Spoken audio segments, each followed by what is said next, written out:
Кніга сёмая. Нарада. Змест. Выратавальныя парады Бартака, празванага прусаком, салдацкае слово мацька-храсціцеля, палітычнае слово пана Бухмана, Янкель заклікае да згоды, якую рассякае сцізорык. Прамова Гервазага, у якой выяўляецца сеймавае красамоўства. Пратэст старога Мацея. Раптоўнае з'яўленне падмацавання абрывае нараду. Гайда на сапліцу. Спярша стаў Бартак прус выкладваць справу. За тое, што ў Крулевіц ён хадзіў для сплаву, яго празвалі прусаком аднасяльчане. У жарт, бо прусаў не любіў з пераканання, хоць часта ўспамінаў. Быў у веку пажылога, нямала вандраваў па свеце, бачыў многа, палітыка цікавіўся, чытаў газеты. І растлумачыць шмат што мог на зборы гэтым. Дык вось ён так канчаў. Наш дарагі Мацею, мой браце, а для ўсіх шаноўны дабрадзею, тут немалая дапамога. У французе я ўпэўнены, як быццам у казырным тузе. Народ ваенны, а часаў тадавуша касцюшкі, кожны з тым цяпер змірыцца змушан, няма ваякі большага за Банапарта. Я помню, як французы перайшлі праз варту. Я за граніцай быў тады, у годзе панскім. У 1806 і пад Гданскам вёў гандаль. Сваякоў жа маю я ў Пазнанскім, дык ездзіў іх наведаць у той час з Юзефам Грабоўскім, што сягоння рэгіменту шэфам. А ў той час жыў у вёсцы блізка Аб'язера, і мы на дробнага там палявалі звера. Было спакойна ў Велькапольшчы ў гэтым часе, ды ўміг аб страшнай бітве вестка разышлася. Да нас прымчаўся мігам пасланец Тадвэна. Грабоўскі ліст счытаў і крыкнуў: «Ена! Ена! Прусакі збітыя да звання! Перамога!» Я на калені ўпаў з падзякаю да Бога. У горад зараз жа мы коней павярнулі, як быццам так сабе, нібы навіны не чулі. Аж бачым, што ўжо ўсе ландраты і гуфраты ды камісары, зброд нямецкі франтаваты, нам кланяецца нізка, ажно глянуць гадка, і ўецца, як прусак, апараны вараткам. Мы рукі паціраем, просім з прыніжэннем сказаць, што новага чутно, як справы ў Ені. Іх страх узяў, што мы аб перамозе новай пачулі, дык крычаць: «Ахары год, оовэй!» Насы павесіўшы, ідуць з дамоў, а там на ногі стаўляюць спешна ўсіх, і ўраз усе дарогі кішаць народам. Немцы ўюцца, як мурашкі, паўзуць, вязуць вазы, нагружаныя цяжка. Але вазоў ідуць мужчыны і жанчыны, і валакуць куфэркі, чайнікі, пярыны, бягуць, як могуць. Мы збіраем зараз раду. Па конях перабіць нямчыскам райтараду, давай ландратам і гуфратам гладзіць скабы, а гэрам афіцэрскім абрываць гарцабы. І генерал Дамброўскі ўраз быў ля Пазнані з загадам кесара знімацца на паўстанне.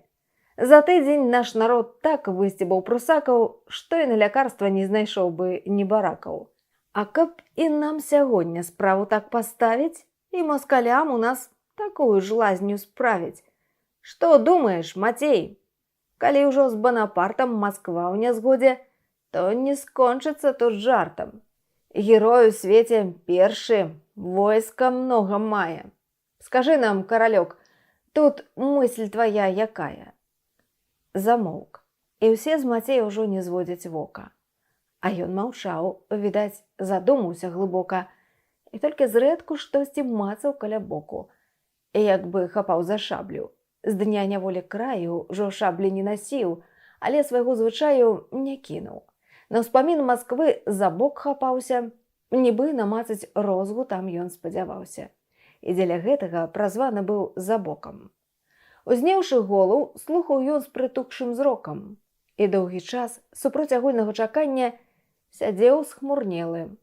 Урэшце, ўжо пасля маўчання, усё ж загаварыў павольна і сурова, з прыціскам вымаўляючы за словам слова. «Ну, ціха, скуль жа вы навіну гэту бралі? І дзе цяпер французы? Ці вайну пачалі? хто іх вядзе, куды ідуць, якой дарогай, пяхоты колькі, конніцы, гарматці многа. Кажыце зараз, што адкуль вядомым стала. А грамада глядзела вокал і маўчала. «Я раджу пачакаць прыезда Бернардына», – сказаў прусак, – «бо гэта ад яго навіна. Тым часам трэба слаць шпіёнаў на граніцу і ўзброіваць тых цішком, якія могуць біцца. А покуль што з намерамі не адкрывацца і да паўстання ўсёй акругай рыхтавацца». «Чакаць? Брахаць? Цягнуць?» Другі Мацей падняўся, які крапіцелем праз доўбню зваўся. Празваную крапілам, меў яе з сабою і, рукі скрыжаваўшы понад булавою і ўспёршы бараду, крычаў: «Чакаць? Спрачацца? І доўга думаць? Гэм, трэм, брэм, пасля змывацца? Я ў Прусіі не быў, і розум крулявецкі для прусакоў. А ў мяне ёсць свой, шляхецкі. Хто хоча ў бой, павінен за крапіла брацца, а хто ўмірае, тому трэба спавядацца. Я жыць хачу і біць. Нашто нам Бернардыны ці робакі, з якой патрэбны нам прычыны? Мы самі рабакі і маскалю падточым. Чакаць, цягнуць, дзяды вы, я скажу ў вочы, і недарэкі. Хай сабака ходзіць нюхаць, ксёндз пабірацца, а мне трэ крапілам рухаць. Крапіць, крапіць і ўсё тут». І даўбню пагладзіў. За ім крапіць, крапіць пранеслася ў нарадзе. Тут Бартак, што ад тонкай шаблі брытвай званы, Мацей з мянушкай конаўка, бо пастаянна насіў шырокай руляй стрэльбу, з якое мог тузін куль, як з конаўкі лінуць ракою, крычалі гучна разам: «Хай жыве крапіла!» Прусак зноў слова браць хацеў, ды заглушыла яго шмат крыкаў: «Вон з ім трусам прусачынам! Хто трус, таму не быць байцом, а Бернардынам!» Тут галаву падняў стары Мацей з задумай, і зараз жа заціхлі крыкі ўсе і шумы. «Насмешкі з робака», – сказаў ён, – «без карысці. Бо ён чарвяк, які арэхі можа грызці. Я бачыў раз яго, ледзь толькі кінуў вокам, пазнаў, што ён за птушка. Ён крутнуўся бокам і рушыў. Не хацеў, відаць, мне спавядацца. А што мне ў справы не свае мяшацца? Сюды не прыйдзе, не чакайце Бернардына. Калі ж вось гэта ад яго прыйшла навіна, дык што ў яго за мэта? Бес ён, не ксянжына. Як апроч гэтага не знаеце нічога, тады чаго вам трэба? Скуль уся трывога. «Вайна!» – крычалі. «З кім?» – спытаў. «З Масквой, з Масквою!» – крычалі ўсе. «Гайда на маскалёў, гэй, к бою!» Прусак перакрычаць усіх яшчэ стараўся і голас узвышаў, які пісклявым стаўся. Прасіў паклонам слова і махаў рукамі. «І я!» – крычаў, б'ючыся ў грудзі кулакамі. «Хачу змагацца! Раз дык жэрткай ад віціны, аж 4 прусакам справіў я хрысціны за тое, што ўтапіць мяне хацелі ў прэглі.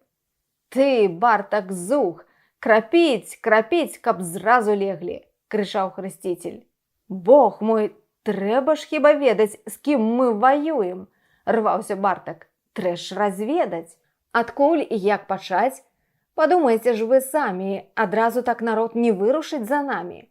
Браты, паны, уважце, як жа лезці ў схватку, калі няма ў нас ладу ні парадку? Вы хочаце вайны? Перш сарганізавацца, намеціць планы трэба, сканфедэравацца. У Польшчы так было. Вось бачым райтараду, нямецкую, склікаем тайную нараду. Прыводзім шляхту і вясковы люд да ладу і так чакаем ад дамброўскага наказу. Пасля гайда на коней і ў бой скачам зразу. «Прашу даць слова!» – камісар ускрыкнуў Клецкі. Прыстойны, малады, у вопратцы нямецкай, І ён зваўся Бухман, але быў палякам з роду, хоць невядома, ці быў шляхціцам. Нагоды ніхто не меў навесці спраўкі пра Бухмана. Даволі, што ў вялікага служыў ён пана, быў добрым патрыётам, многа меў навукі і з кніг чужых знаў гаспадарнічанне штукі. Адміністрацыю двароў вёў вельмі ўмела і аб палітыцы судзіў заўсёды смела. Пісаў прыгожа, вельмі гладка выслаўляўся, дык змоўклі ўсе, як толькі адазваўся. «Прашу даць слова», – паўтарыў, пасля з паклонам адкашляўся і так прамовіў зычным тонам. «Мае прадмоўцы у выступленнях красамоўных ужо да пунктаў дакрануліся галоўных. Дыскусію на значную ступень узнялі, дык думкі трапныя, што вельмі ўсіх занялі, мне застаецца толькі ўзгодніць і адгладзіць, каб больш змястоўна нам дыскутаваць і радзіць. Дыскусія две часткі ў нас сягоння мела, і я трымацца буду гэтага раздзела. Найперш, чаму мы маем узнімаць паўстанне, у якім напрамку? Гэта першае пытанне. А вось другое ўжо адносіцца да ўлады. Падзел тут трапны, але перш за ўсё загады. Калі мы ўладу неабходнай нам знаходзім, то ўжо з яе з'яўленнем мэту сэнс выводзім. Дык што да ўлады? Вось вачыма прабягаю гісторыю народаў і спасцерагаю, што дзікі род людскі яшчэ ў глыбінях лесу злучаўся для супольных спраў і інтарэсу і радзіўся. Так перш паўсталі рады. Тады ўжо кожны для агульнай улады сваёй свабоды частку аддаваў памалу, і так статут і права паўставала. Дык бачым, што законы не прыйшлі ад Бога, а ад саміх людзей залежыць вельмі многа. Дык на кантракце, абапёршыся народным, падзел улады стаў з'яўляцца неабходным. «Няхай кантракт народны, кіеўскі ці мінскі, – сказаў стары Мацей, – няхай урад бабінскі, пан Бухман, Бог нам царскую дружыў уладу. Ці чорт, не дойдзем зараз з вамі мы да ладу. Вось лепей і як цара пазбыцца, дайце раду». «Вось загваздка», – сказаў крапіцель. «Каб так скокнуць крапілам да прастола і цара раскокнуць, то ўжо ні кіеўскім ён не вярнуўся б трактам, ні мінскім і ніякім бухманскім кантрактам. І ўваскрасіць яго ўжо сілы б не хапіла ні ў чорта, ні ў папоў. Дык хай жыве крапіла! Гаворыш ты, пан Бухман, гладка, безумоўна. Ды гэта ўсё шум-друм, крапіць трэ, пан шаноўны». «Во, во!» – ускрыкнуў задаволены брытэўка, к хрысціцелю ад мацька скачучы, як цэўка. Окросны закіданая той самай сцежкай. «Адно ты, мацек, з розгай, ты, Мацей, з даўбежкай. Адно згадзіцеся, даль Бог наробім сечкі з маскалёў. Брытва пад каманду ідзе рузэчкі». «Каманда, – зноў сказаў хрысціцель, – на парадзе патрэбная, а ў нашай ковенскай брыгадзе была кароткая. Палохай, сам не бойся, бей, не давайся, наступай, сячы, прыстройся. Шах, мах!» «Во, во!» – зноў брытва піснуў. «Во, як міла! Нашто тут акты нам складаць? Псаваць чарніла? Канфедэрацыі нам трэ, за гэта спрэчка?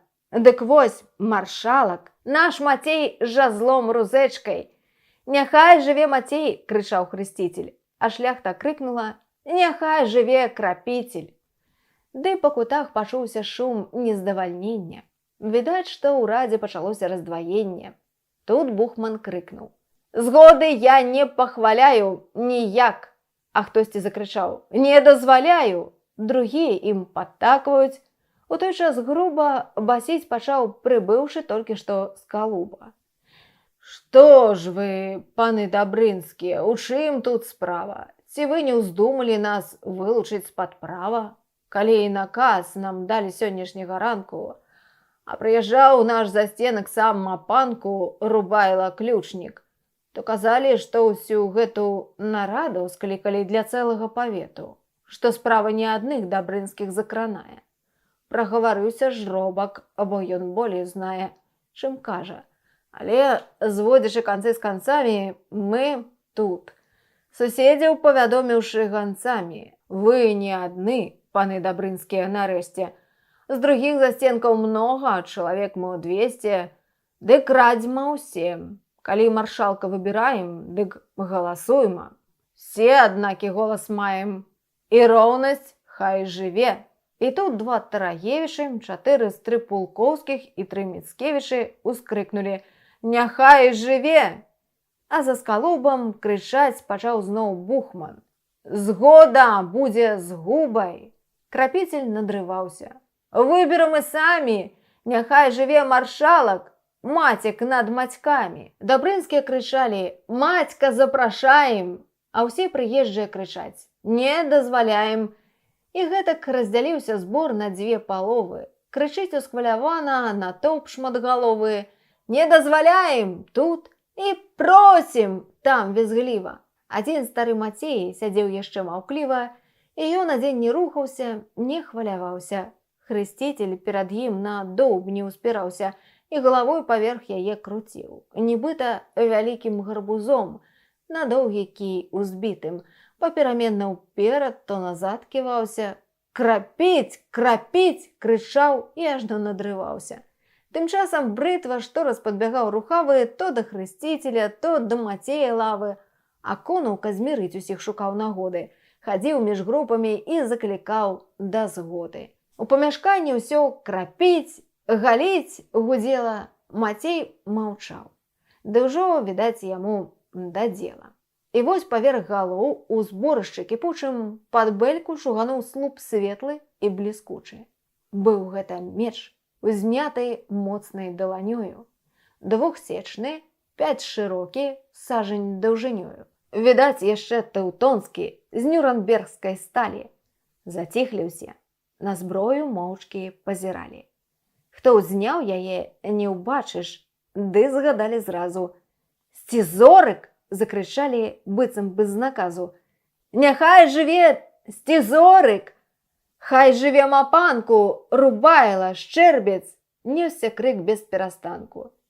Гервазы, ён быў гэта.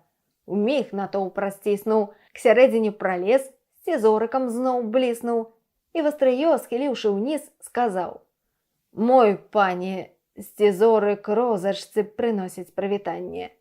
Браты дабрынскія, прыбыў я не спрачацца, а расказаць, чаму прымусіў вас сабрацца. А што і як рабіць, рашайце ўжо вы самі. Вядома ўсім, што чуткі носяцца між намі, што справы важныя рашаюцца на свеце.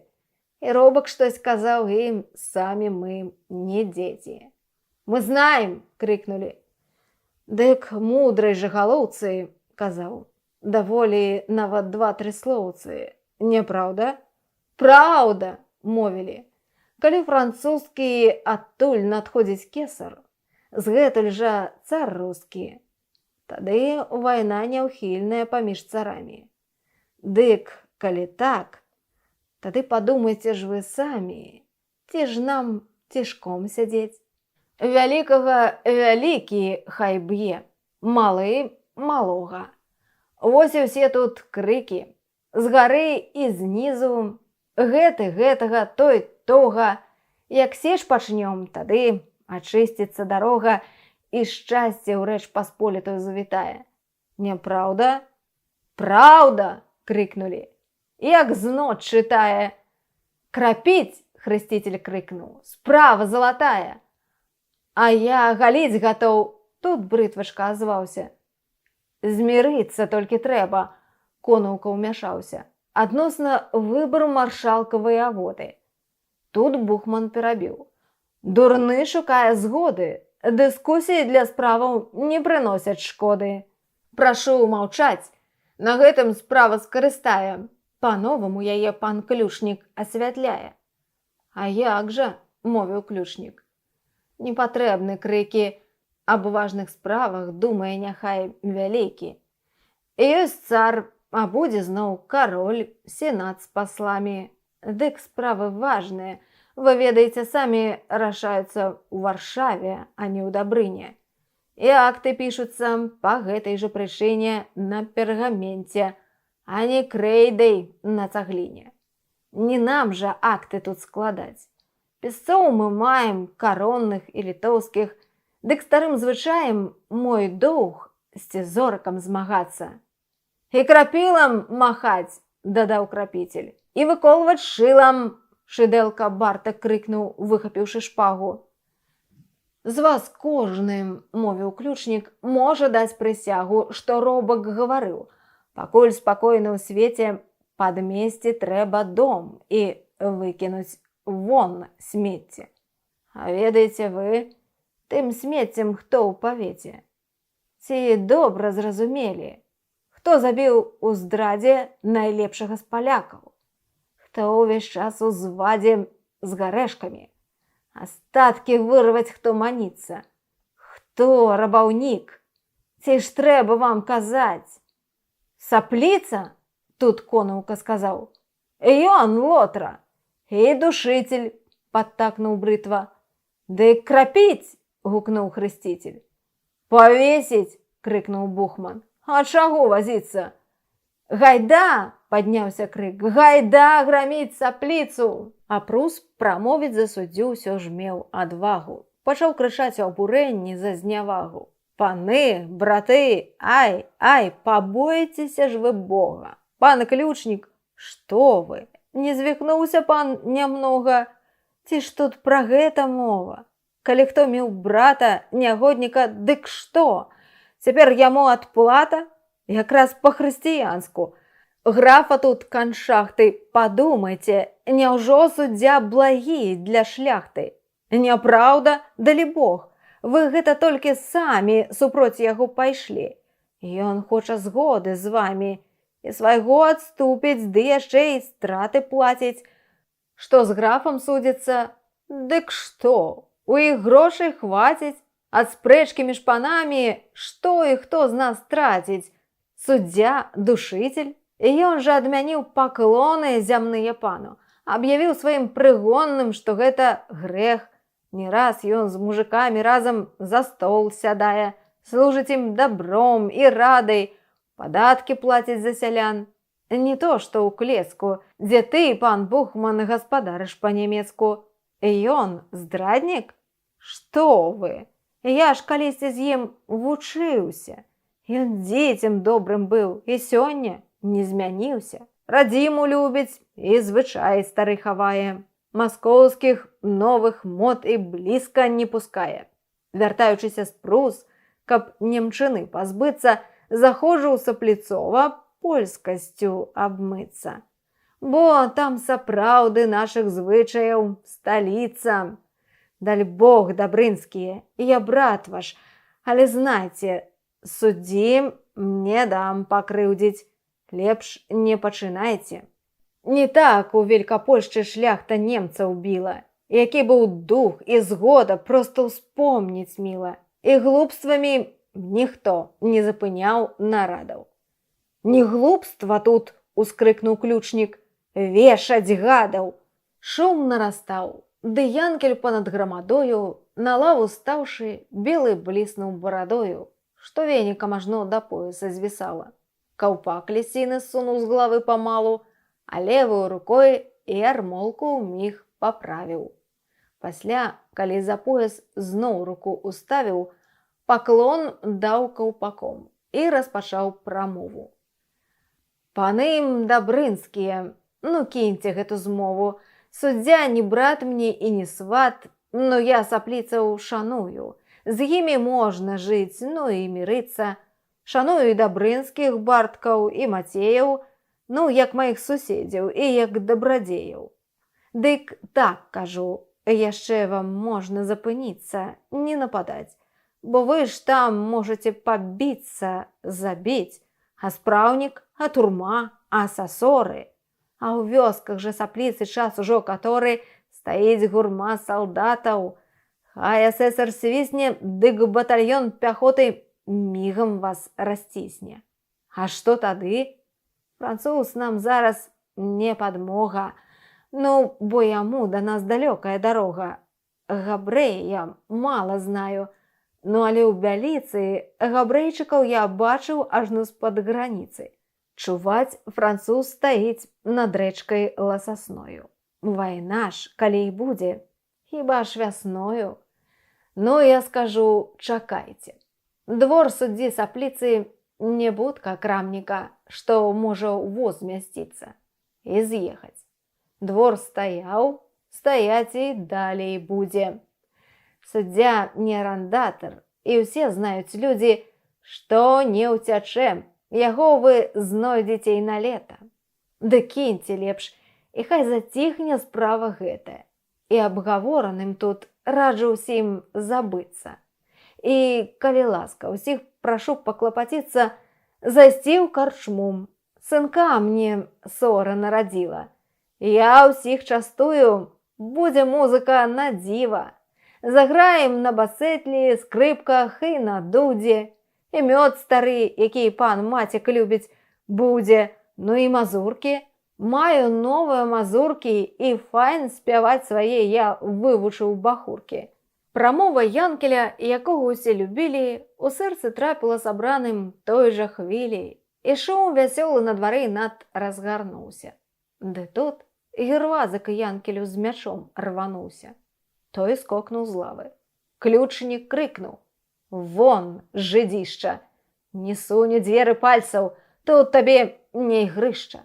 Пан Прусак, калі пан суддзёваю гандлюеш віцінаў паркай, дык яго вось як малюеш. Ты помніш добра і павінен нам прызнацца, што бацька твой сплаўляў гарэшкавых аж 20, і што нажыўся ён з усімі сваякамі.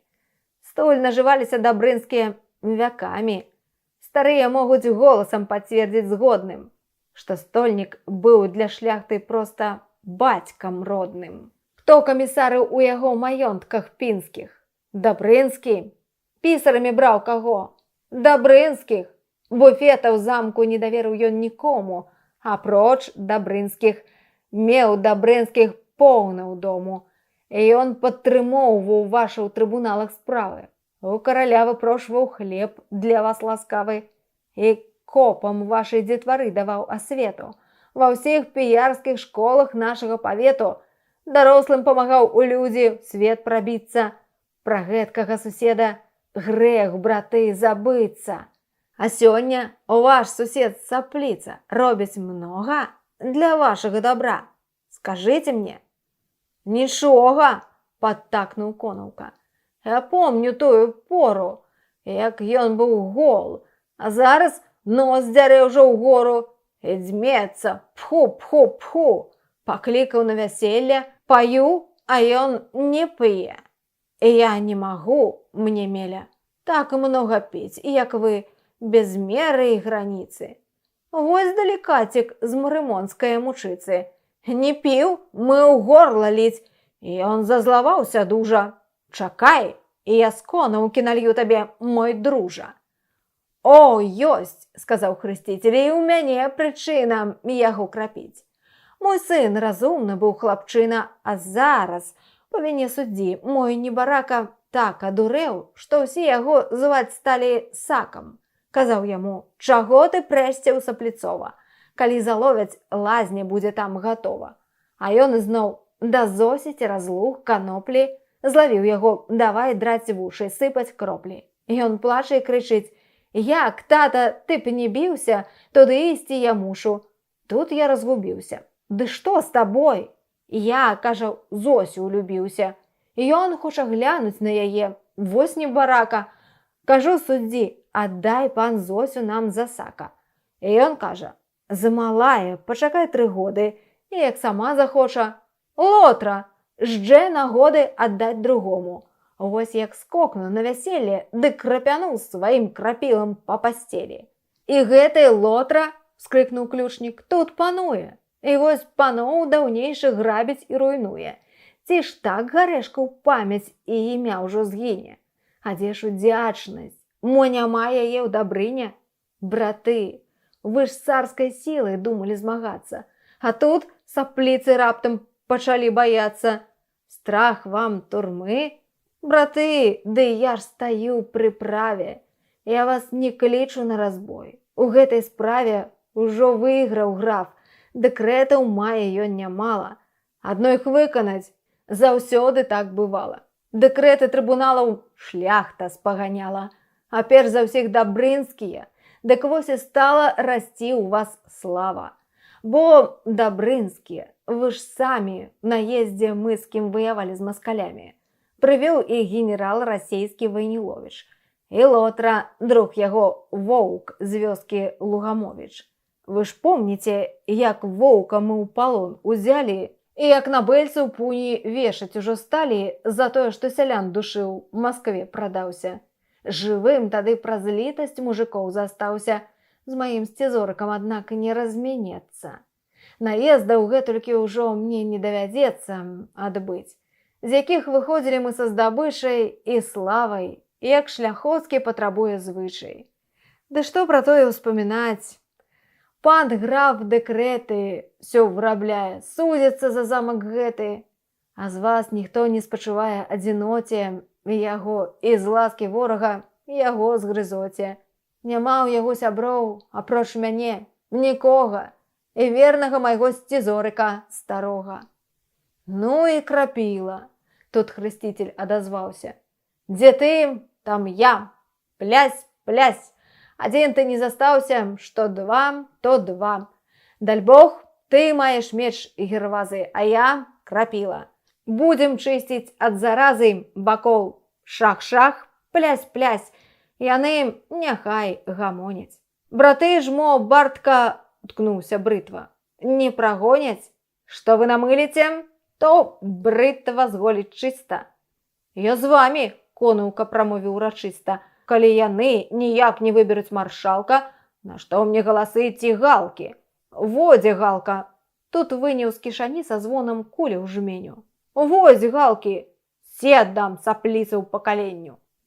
І мы, Скалуба крыкнуў, пойдзем разам з вамі. І мы ўсе, шляхта крыкнула, і мы з братамі. Рубайла хай жыве, гайда граміць сапліцу. І ўсіх пераканаў гервазы ў мове гладкі, бо кожны меў з суддзём якіясь непаладкі, як часта ў суседстве. То за шкоду ў полі, то за парубку, то за межы, а найболей іх зайздрасць, што суддзя багаты падбівала. Так пачуццё нянавісці ўсіх аб'яднала. Вакол гервазага падняўся гоман бурны, узняліся шаблі, палкі. Мацік, моўчкі хмурны, падняўся з лавы і, зрабіўшы 2-3 крокі к сярэдзіне святліцы, рукі ўзяў у бокі. Тут, глянуўшы вакол з дакорам і сурова, паволі вымаўляць пачаў за словам слова, з прыпынкамі, з прыціскам. Дурні вы, дурніцы. Дык дурні ж вы, мука камусьці, вам кастрыца. Пакуль вялася аб радзіме тут нарада і аб агульных справах, дык вам, дурні, звада. Што нельга ні падумаць, ні дагаварыцца. Замест парадку, ладу, дурні, вы сварыцца. А хай за дробязь помсты здарыцца нагода, вам, дурні, дык адразу лад у вас і згода. Вон з хаты, бо я, Мацік, вас да мільёнаў і тысячаў фур, бочак і фургонаў чарцей. Заціхлі ўсе, як ляснутыя громам. Ды раптам гоман, крык падняўся дзесь за домам. Ура, пан граф! Ён уязджаў на двор Мацеяў. Узброены і зброеных 10 з ім жакеяў. Пад графам добры конь і выгляд графа панскі. На ім плашч колеру гарэха, італьянскі, шырокі, без рукаў і як быццам пакрывала, што цераз плечы стройна долу ападала. Пяро на капялюшыку тырчэла ззаду. Крутнуўся граф і шпагай прывітаў нараду. «Ура, пан граф!» – ускрыкнулі. «З ім жыць, змагацца!» Тут з хаты сталі ўсе праз вокны прыглядацца і ўслед за ключнікам на выхад прабірацца. Гервазы выйшаў, сход за ім услед таўпіўся. А Мацік, выгнаўшы апошніх, зашчапіўся і, глянуўшы ў акно, сказаў «Дурніцы». Тым часам шляхта каля графа мітусіцца, і ўсе ў карчму ідуць. Гервазага наказу 3 вяжуць паясы ад кунташаў і зразу на іх са склепа цягнуць бочкі для народу. Гарэлкі бочку, бочку піва, бочку мёда. Вымаюць шпунты, шумам рвуцца 3 крыніцы, адна гарыць агнём, другая серабрыцца, жаўцее трэцяя. Вясёлкаю іграюць, і звонка ў розных 100 начынняў ападаюць. І шляхта з графам п'е, балюе, весяліцца, узнімае тосты і крычыць: «Граміць сапліцаў!» А Янкель вышмыгнуў цішком. Таксама хацеў зрабіць і прус. Ён быў ужо за брамай. Ды шляхта згледзела і крык, што здрадзіў. Міцкевіч аддзяліўся, не крычаў, не радзіў. Але, відаць, паміне, што задумаў штосьці. Дык з шаблямі к яму. І ён ад усіх у злосці бароніцца. Жураніны прыпёрты к плоту, ды за яго уступіўся Зан і 3 чачоты. Разнялі хутка ўсіх, ды ў часе той разрухі 2 ранілі ў руку, 1 дастаў па вуху. Сядаць на коней пачалі. Граф і гірвазы наводзяць лад, узброіваюць, даюць наказы. Нарэшце хваляй, што не ў сілах запыніцца, все скачуць з крыкамі: «Гайда граміць сапліцаў!»